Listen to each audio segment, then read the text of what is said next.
It's now craft time. On different days, there will be different crafts. But today, these kids will be working with clay, which is nendo in Japanese. Every kid owns their own set, complete with tools and molds. Okay, so we do have kinetic materials too. We have clay and in childcare centers we have clay, play-doh, slime, materials like that, sand, all of that. But the fact that they are having their individual, I was trying to figure out why. Hi, family. I'm Dr. Brenda Woburiosty. I'm a licensed daycare provider, a published author of 3 children's books, an advocate, a consultant, a veteran's wife, and a mother. If you need help setting up your daycare service or just looking for great ideas to incorporate a play-based learning approach as well as learn about research-based solutions to issues impacting education, this is the channel for you. Subscribe, share, like. Thank you. I want to do this quick video. Oh, well, I hope it's quick. I'm gonna do a commentary on this video as I compare what I'm seeing in a Japanese childcare with what I am used to in an American childcare center. I've been in childcare for more than 2 decades. I started as a floater, then I became a senior staff teacher. Also, I worked as an assistant director and a director. Now I own my own daycare service. So I just want to talk about what I see here in relation to what I'm used to in the United States. And I want to see do a contrast of how similar or how different childcare centers are. So let me stop talking and just move on to the video. Hello, world. This is what a Japanese daycare is like. Azali Nursery School, or Hoikuen, cares for kids from ages 0 to 6. Arrivals.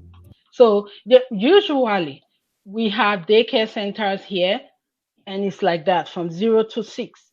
But also it depends because some daycare or childcare centers have before and after school programs.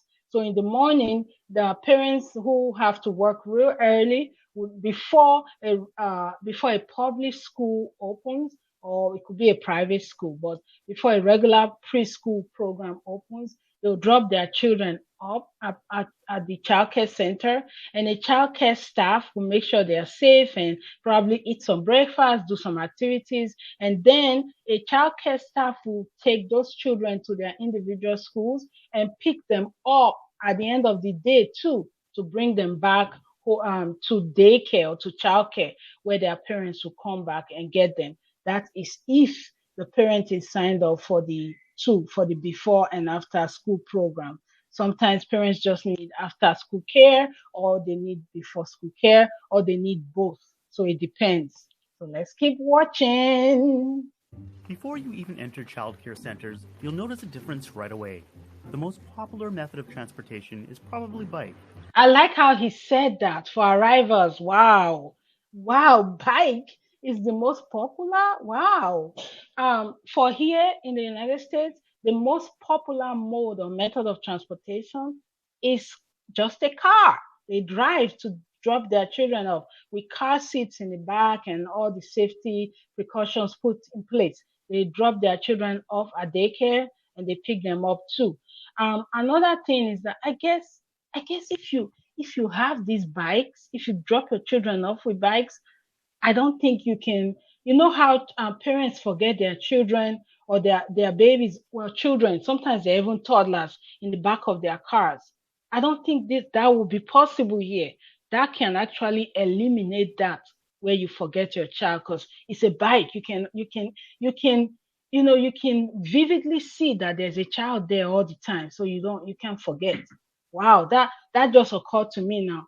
But most of the modes of transportation for parents is cars here. They drop off with cars, they pick up with cars. In Tokyo, land is expensive and the population is dense, so even if parents wanted to, it'd be a gong show if the majority used vehicles to drop off and pick up their kids. Wow, now I understand why. Absolutely. Yeah. That explains it all. Wow. Look how close those houses are. Wow. Yeah. Yeah. Density. Okay. Some schools do provide their own buses, though. Okay, so like I told you, some schools will do the before and after school program, and yes, I love those pink buses actually, but mostly they have a van, and those vans they use for transportations. For public transportation, for public schools, we know that they have a yellow school bus, which is, we see it all over the place. That is our major symbol for school here in America. And those yellow school buses, they pick up children from school and they take them back after school. But that is not for childcare centers. I just mentioned that. That is for elementary school. Upon entering school, parents sign in. This facility has an electronic sign-in system, but this is not necessarily the norm for all of them. So sign in and sign out is very important because God forbid there's an emergency.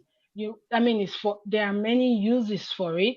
Tuition is another, but God forbid there's an emergency. You want to know how many children are at daycare, and you want to know who you have and who you don't have. In case there's need for reunification. So we've heard of a lot of tragedies happening at schools here, and if you don't have a comprehensive list of who's there, if you don't have a sign in and sign out information, then you're gonna be lost, and that's not safe for the children. So sometimes the sign in and sign out could be electronic, and sometimes it is just paper and pen, manual. For the electronic, you use different apps so you can take pictures and send information to parents.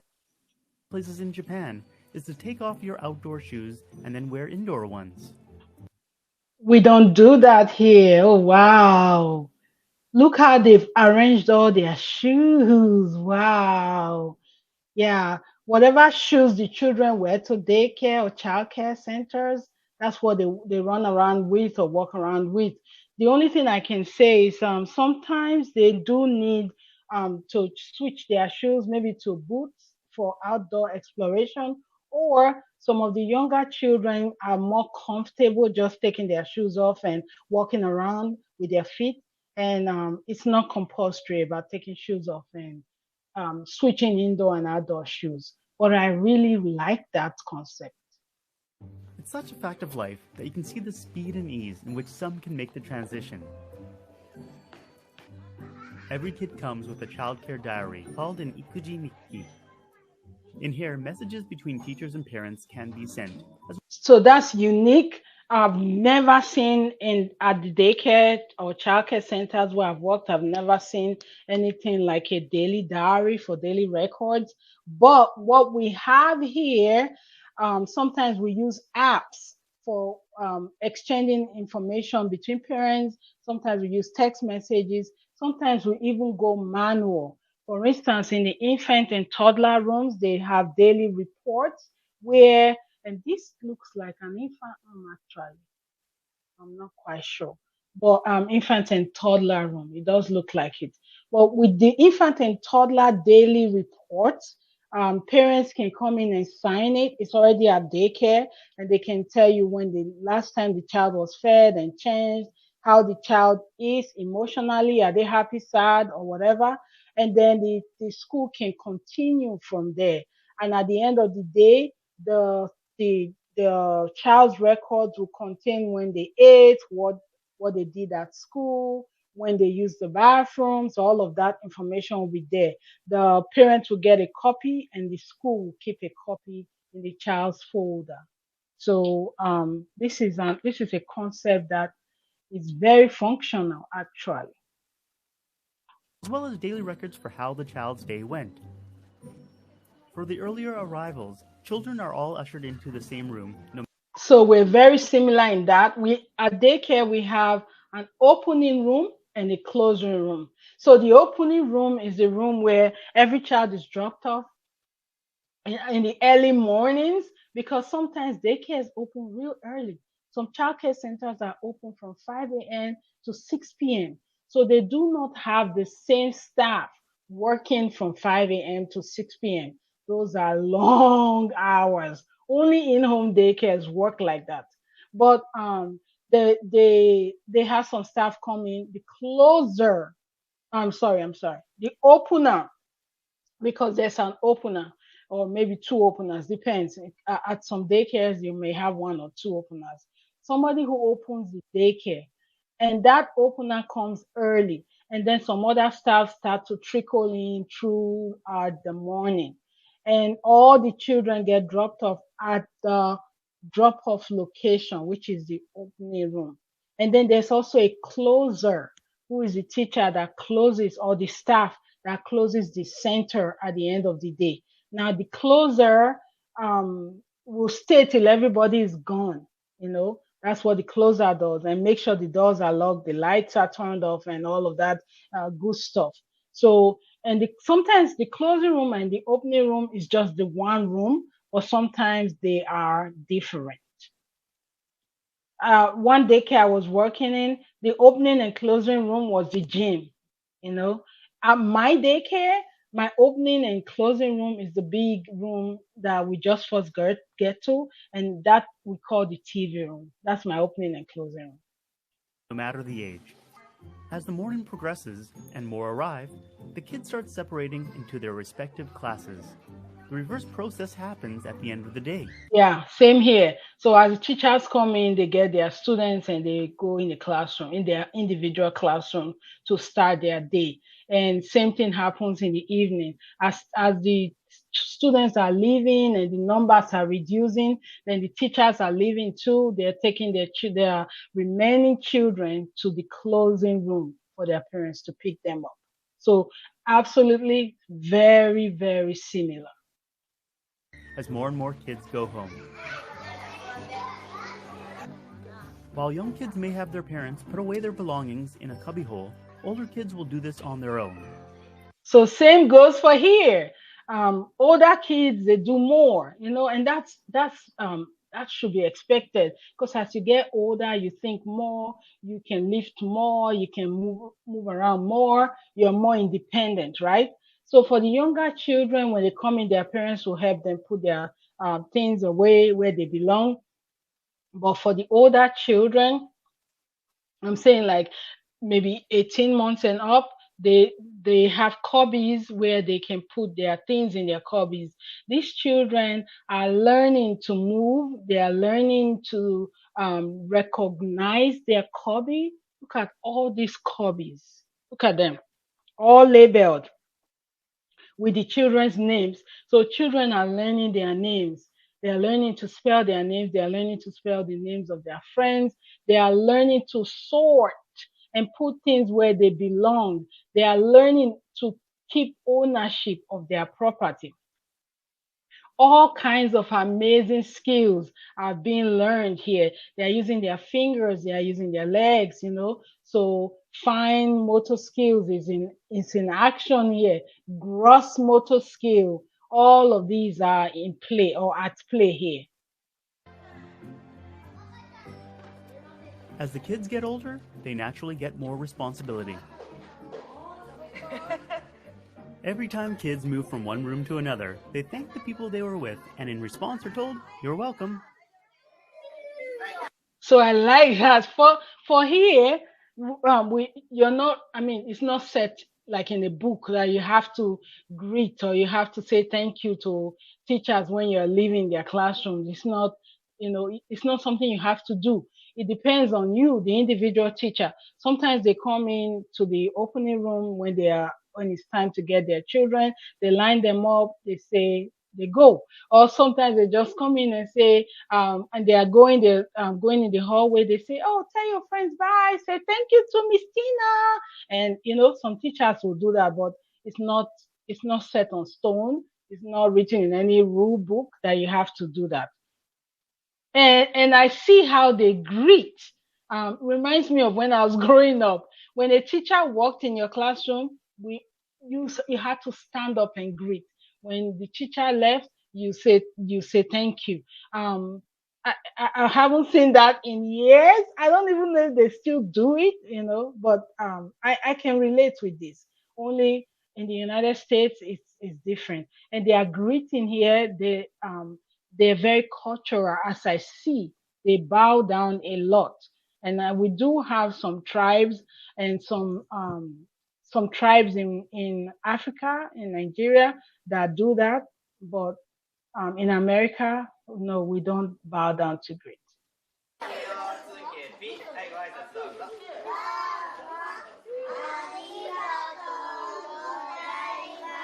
And even the teacher is bowed down too. So it's like mutual respect for each other. I really, really love that. Kids, being kids, jump around quite a bit. So this is the same. I absolutely love this school. If I were to visit Japan, I'll visit this school. Look at the walls and the paintings. Look at that. The floors. I love the colors. Very, very similar colors to what childcare centers have here. And also, children in the hallway will not just go in a row and move and do the things that the teacher is telling them. No, they are still kids. They're gonna jump, they're gonna turn around. I actually saw a video recently of some teachers reenacting just the same scenario.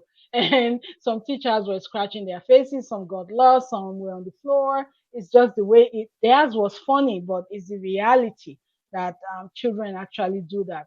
Depending on the number of children, usually there's a teacher in front and there's a teacher behind, just to make sure that there's proper supervision.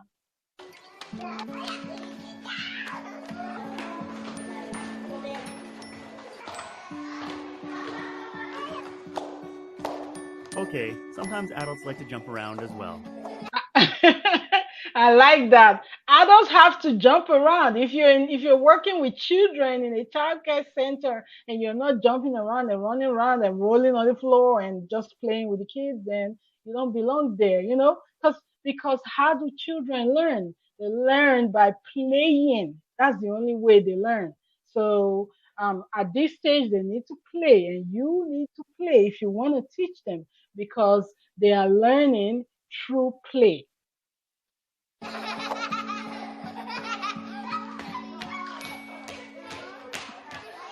But at certain times of the day, they are taught to prepare for the task at hand. So I see how their classes, you can see those blinds, guys. You know that children are in the classroom. They've been touching those blinds. I don't even have this many children, and my blinds are very similar. Well, I had to change my blinds, but that's a story for another time. When I do a tour for daycare, I'll show it to you. I actually had to change my blinds to a different brand that's not like this, so it's hard for them to get them to look like that. But it's part of what you get when you have children around. But I was gonna say that this classroom is different from what our like our regular childcare center classroom will look like. There's usually a carpet. There's something about having a carpet in a childcare center classroom, and the carpet is usually a symbol of the circle time area. Right by the carpet, there'll be all kinds of learning materials on the wall, and the children do carpet activities, and also they do table.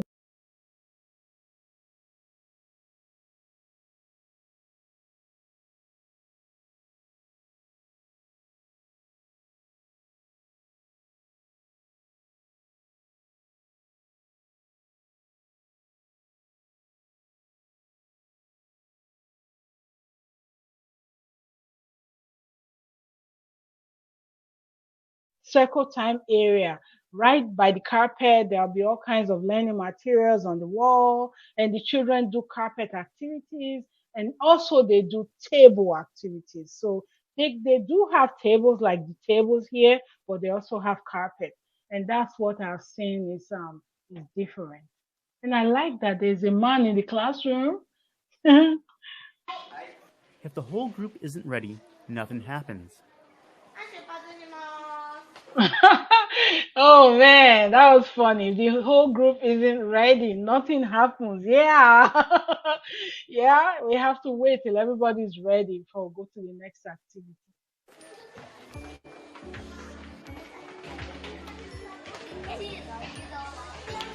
Once it's been established that everyone is set to go, the kids can once again be free to bounce around as they go about their day. So this is free play, right? So I use free play for transitions a lot, and that's probably what they're doing here. Now, free play is where the children can go around the classroom and explore any aspect of learning they want to explore. And many times, oftentimes in a child care center, there are centers, learning centers. So, for instance, there's a block center where there are blocks and maybe trucks and tools, things the children can use to pretend they are building something. They are construction workers, you know. And for in the science center, there could be a globe, there could be telescopes and microscopes, there could be bugs, a bug center, all kinds of stuff that have to do with science, right? In the dramatic center, there could be dolls, doll houses, there could be kitchens, all kinds of stuff that will represent a home, and the children can pretend to be anything. They could be not just a home, it could be an office, could be a doctor's visit, could be anything. They're exploring all kinds of themes within those centers, those learning centers, and I think that's what's happening here during free play. At the start of the day, while kids are still arriving, there's free play activities. There's lots of toys and games to play with. So I like how you said that, sir. There are lots of toys here in the United States, actually a lot of toys, a lot. So the childcare centers, daycare centers, in-home daycares, they can get toys from neighbors, they can get from parents who just want to make a donation. They get those from the state. Usually when if you're licensed, you may get a grant or something. All kinds of sources for toys. So children are not lacking toys to play with in our childcare centers.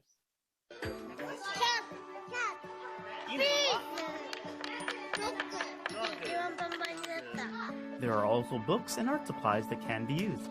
And we have books and art supplies too. So books will be in the library area, art supplies will be in the art area. So it's very, very similar to, and even the toys I've seen some of those toys here in the United States too. Rolls of books, things they can color. I've seen all of that. Very, very similar. There's one thing you should take note of. Free play is a very important aspect of the childcare day because it gives the children an opportunity to be themselves, to play, to explore, to be creative, to do things their own way without a lot of control from the teacher.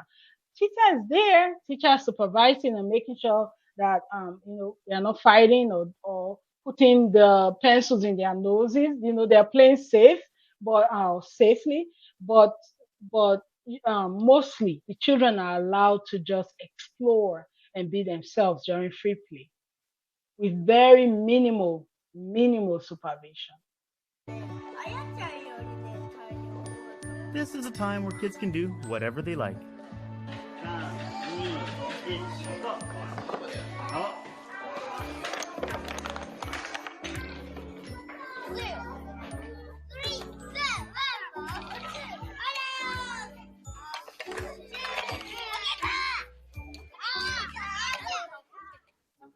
Craft time. It's now craft time. On different days, there will be different crafts. But today, these kids will be working with clay, which is nendo in Japanese. Every kid owns their own set, complete with tools and molds.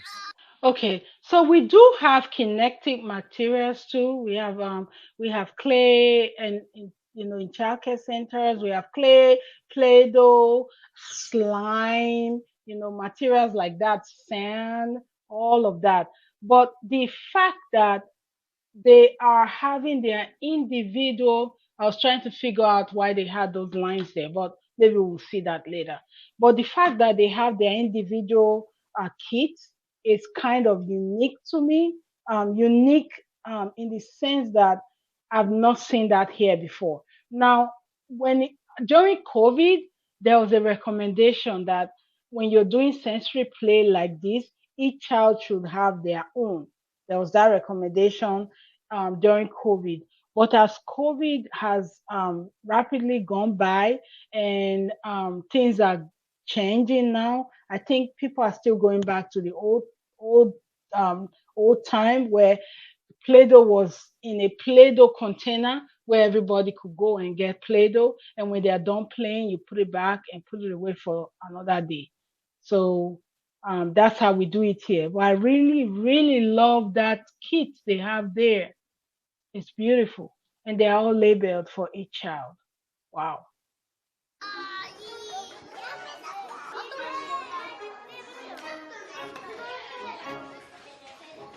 And you'll be surprised what children will create when you give them the opportunity to work with things like Play-Doh and sand or clay. You'll be surprised what they can do with those little hands of theirs. Some of what they produce is quite impressive, much better than I could do.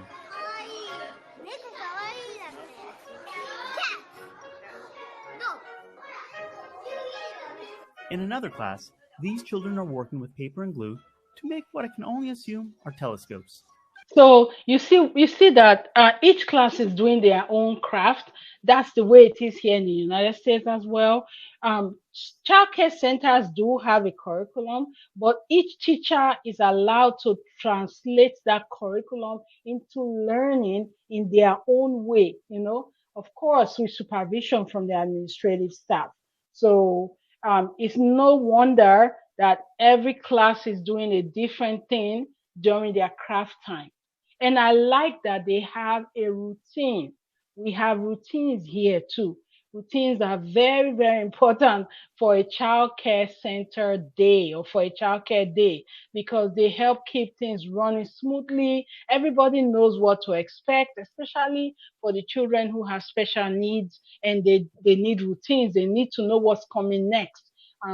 It helps their day get better. So routines are very important. You see how these days arranged into different blocks of activity. And that's very important for a childcare center. That's what we do here in the United States too. So we are absolutely very similar like that.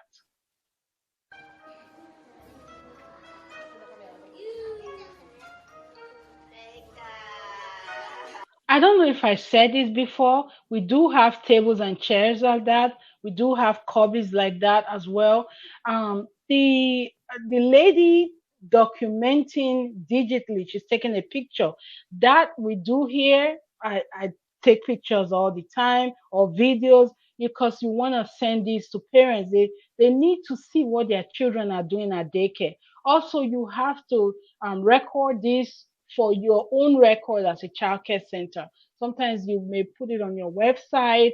You may also put it on social media. And here in the United States, there is something called a photographic consent that parents sign. If they do not want their children's pictures or videos taken, they will not sign that. And you can record that and know that if you're taking videos, doing pictures, you're not recording those particular children. But generally, they will sign a consent form that says you can take a picture of their children, and then you can send them pictures and say, hey, this is how your child's day was. And it could be electronically, it could be through text messages or the daily reports by the time they come to pick up at in the afternoon. Facilities. This school is a bit unique with all its colors and design. That school is beautiful. I know he was gonna say something else. I didn't want to cut him off, but that school is a very similar replica of our childcare centers here in the United States. Not this; they don't look like this. Hotels look like this actually here, but that school is very similar to what we have with the colors, the designs, the what they have indoors and outdoors, the playground equipment, all of that is very similar to what we have in the United States. Most schools will look more like this on the outside. However, what is the norm is to have mini bathroom facilities like this, perfectly sized for the children. Okay, and that's similar to what we have here. In a childcare center, most of the facility, what will I call them now? Maybe furniture, maybe toilets, all of that is child sized. And that's understandable because you want to give the child as much freedom to explore the environment without restriction, with very minimal restriction, because you still have to watch them. They cannot fight and hurt themselves. So that's why I changed I changed my sentence. But they have to be able to reach their toilets and flush. They have to be able to reach the sink, the soaps, um, the napkins, all of that child size. Chairs, tables that they sit on are child size. And sometimes the sinks may be a bit too high, but then you have stools, even on the toilet floor. You have stools the children can climb so they can reach things. So it makes them feel more comfortable in the environment. It makes them appreciate the environment more and love the environment more. And that helps learning. It does help learning too. Um, let's keep watching.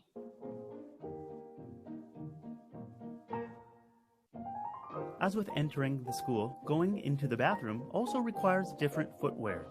This girl So we do not, like I said before, we are not changing footwear from indoor to outdoor, from toilets to classrooms. No, whatever they have on, that's what they have on. So this is a unique distinction between what we have in the United States childcare centers and what they have in Japan. was kind enough to show me how it's done. It looks like they have that for two different genders. There's the blue and the red. I'm thinking the blue is for boys. I'm thinking. I don't know. I'm just guessing. This is what a traditional Japanese wash station looks like. And if you go to any elementary school in Japan, you'll find less colorful sinks just like this. So in terms of using the bathrooms, it's it's not like there's a man. You know how when you go to the malls or supermarkets, there's a man bathroom, male, and then there's a female bathroom. That's not how it is in childcare centers. In childcare centers, there's just bathrooms, and when most of the time when children use the bathroom, the boys wait, the girls go, and then when the girls are done, then it's the boys' turn to come in and use the bathroom. So there's no gender separation in terms of the facility, right? But in terms of the group, they may separate them and say, boys, wait while the girls go. And when the girls are done, the girls are waiting and they say, girls, wait right here while the boys go. And they could be in the classroom, they could still be in the hallway with a different teacher or to the same teacher watching them. She can do it depending on the age of the children. This school also has a rock climbing wall and big gym area to play in. So I've worked in a number of childcare centers. They do not usually have rock walls, but I worked in one that did, and it was amazing for the school age children. That's the older children. Now the rock wall is is something that the children can easily get hurt in. So the state will recommend that you have a mat at the bottom. I don't know if those are mats or just mirrors. I don't know what those are, but the mat is usually padded to minimize any child getting hurt if they fall from the rock wall, right? It could be the gym mats, the padded ones. It could be a mattress or a foam, something soft to minimize the fall of the children. I don't think this is standard at all. Most schools have climbing equipment outdoors. And Okay, so same thing here. We have play equipment indoors, and some schools are fortunate they have a gym, and then we have play equipment outside. So because play has to continue, even when the rain is falling, play has to continue. Even when the snow is too much, even when there's a storm outside, the children have to be able to play. So that's why you have to separate play equipment to indoor and outdoor equipment. And also, he's going to talk about students visiting local parks. I see that here. Here we do that too. And I'm gonna let me keep playing. Speaking of equipment, students will often visit local parks. Here's kind of what the parks look like. And here's what a typical group of students will look like when traveling outside their school. Okay, so let me elaborate more on that. There are permission slips that parents have to sign to give consent for the children to go out of daycare. There's the general one, which is just like a neighborhood thing. You're around neighborhood, maybe there's a school down the street, you're walking there. That's different. And then there's the special permission slip I'm talking about in Virginia. There's a special permission slip that is for a more elaborate trip, for instance, like this, where the children are going way further from the school. Looks like they're going to have to cross the street. Sometimes we could be in a car. They could be, it could be like a summer program where they are going on trips to different places. They could go to the park, and the parents have to give consent in the special permission slip. But this is absolutely beautiful. I like how they have those hats on, and when motorists or bicyclists, when they see these hats from a distance, they already know